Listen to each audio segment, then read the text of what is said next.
इकडे डाव्या पक्षांनी भारिप बहुजन महासंघाचे प्रमुख प्रकाश आंबेडकर यांचं नाव राष्ट्रपती पदासाठी सुचवण्याची तयारी सुरू केली आहे। रामनाथ कोविंद यांना पाठिंबा देणार नसल्याचं सीपीएमचे महासचिव सीताराम येचुरी यांनी स्पष्ट केलंय।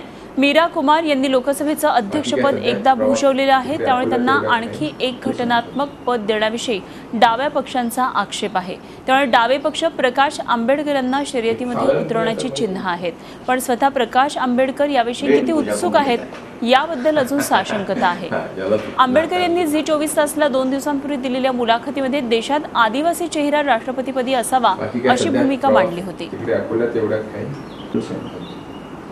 आणि या संदर्भात आणखी सविस्तर माहिती जाणून घेऊया। आमचे नवी दिल्लीतले प्रतिनिधी रामराजे शिंदे सध्या आपल्या बरोबर आहेत। राम, डाव्या पक्षांनी आंबेडकरांचं नाव सुचवल्याचं कळतंय, अर्थात आंबेडकरांकडून या संदर्भातली काही प्रतिक्रिया अजून आलेली नाहीये, मात्र काय सध्या दिल्लीमध्ये चर्चा सुरू आहे याबाबतीत?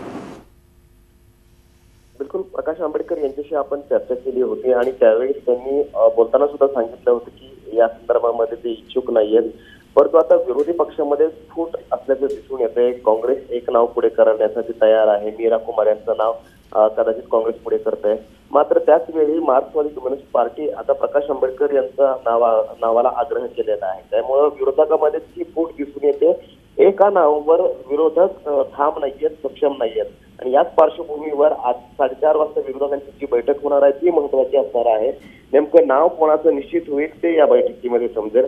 त्याचबरोबर आज सकाळी 12 वाजता शरद पवार हे राष्ट्रवादीच्या नेत्यांची बैठक घेणार आहेत। या बैठकीमध्ये सुद्धा राष्ट्रवादी कोणाला सपोर्ट झी24 तास रहा एक पाऊल पुढे।